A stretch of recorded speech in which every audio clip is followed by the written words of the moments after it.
Please welcome back Ursula Wright, Interim President and CEO of the National Alliance for Public Charter Schools. What doesn't kill you makes you stronger. Stand a little taller. Doesn't mean I'm lonely when I'm alone. What doesn't kill you? 20 years young, with the entire country watching. It's important to say that again.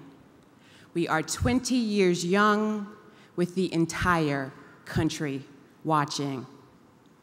Charter community, thanks to the pioneering spirit of a few innovative thinkers from the Twin Cities, we gather here this week to pay homage to their vision, celebrate the fact that we've collectively dispelled myths about achievement potential, and have proven what is possible with every child in this country.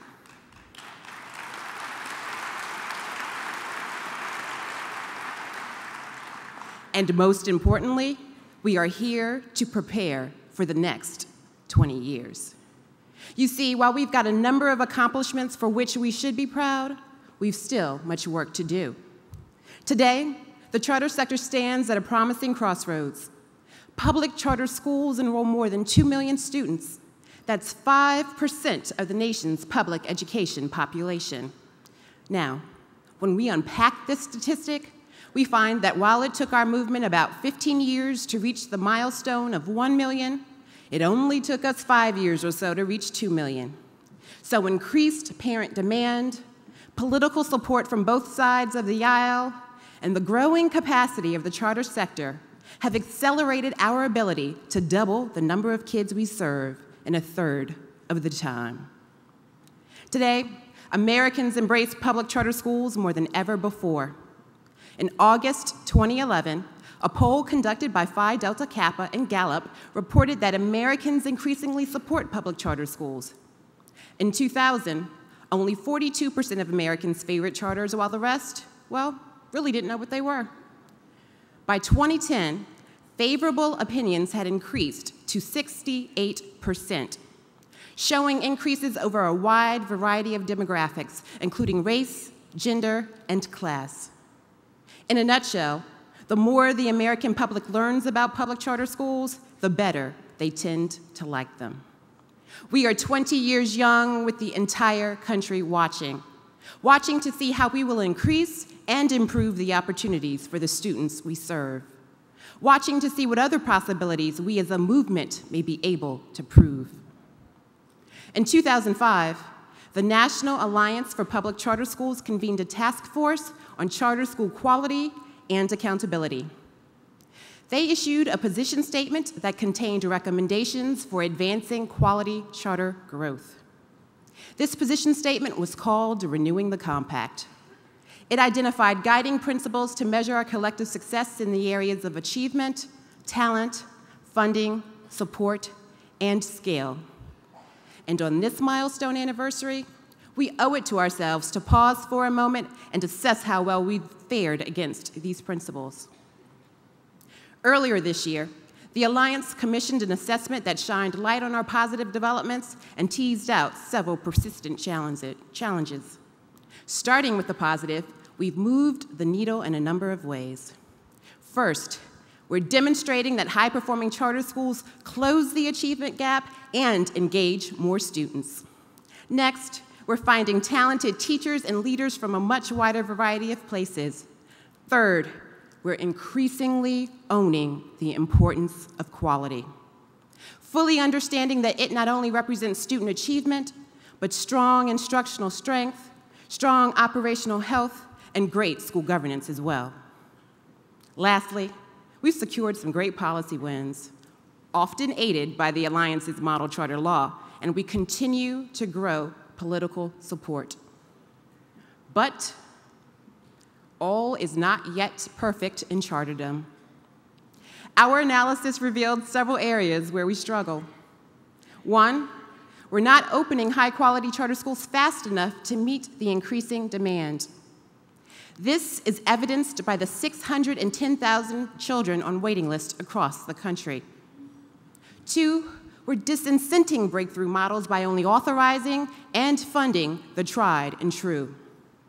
3, we're not aggressively organizing grassroots or grass tops to demand parity in funding, facility support, and true autonomy. And 4, we're not accepting the closure of a charter school when that school is failing its students. So we've pushed forward in some meaningful and important ways, but we've not progressed very far in others. We've proven what's possible, but we haven't delivered on those possibilities in a consistent manner. We are 20 years young with the entire country watching to see if and how we can make the charter school brand synonymous with academic excellence and operational integrity. Watching to see what other educational boundaries we as a movement may be able to redefine for the better.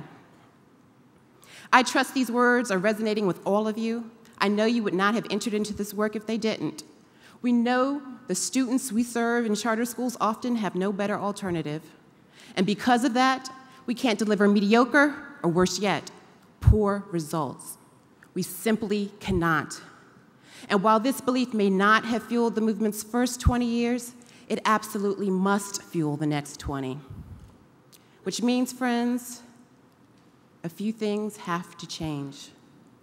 For example, today, when folks from within the movement question the unevenness of charter results, well, we sometimes get uncomfortable. When someone asks how long is too long on issues related to accountability and school closures, we sometimes get defensive. And friends, we must allow these questions. We have to embrace accountability. The stakes are high and the entire country is watching. Watching to see if public charter schools can positively impact students all over this nation. Therefore, we must capitalize on this moment by embracing quality and accountability in bold new ways. The Alliance's new assessment of the charter movement suggests some bold actions. They can propel us to produce break-the-mold education innovations and create results-driven school cultures. First, we must structure incentives for school operators and content providers to increase innovations. This could mean cultivating authorizers with deep understanding of specialized areas like STEM or special education. Or it can mean more privately funded competitions for identifying innovation. Secondly, in our advocacy, we must keep the success of all our children in mind, remembering that the public sees us as one united entity. Therefore, it is in our collective interest to place high-quality opportunities for kids above organization agendas or media spotlights. Third, we must stimulate the talent pipeline, increasing the rate at which we recruit and retain strong and diverse leaders. This could mean ramping up the number of leadership incubators or initiating student loan reimbursement programs for our alumni so that we can attract them back to their home communities after graduation. Fourth, we must turbocharge growth of the highest performing charter schools. This would entail aggressively removing legislative barriers and giving quality charter operators the support and guidance they need to grow. Fifth, we must hold authorizers accountable for their outcomes by calling out those who fail to comply with NACSA standards. And sixth, we need to elevate the charter sector so that we're looked to for best practices in student assessment, transparent operations, and instructional methods. We challenge each and every single one of you to consider how you might be able to contribute to these sector needs and ask that you take this work on with a great sense of urgency. The charter sector stands at a promising crossroads. We will only reach our promise if each of us takes bold and sometimes uncomfortable steps toward quality growth. Our path will be challenging, but I know every single one of you is up for this challenge. We are 20 years young with the entire country watching. Let us all commit to making the next 2 decades ones defined by innovation, excellence, and high-quality growth. Thank you.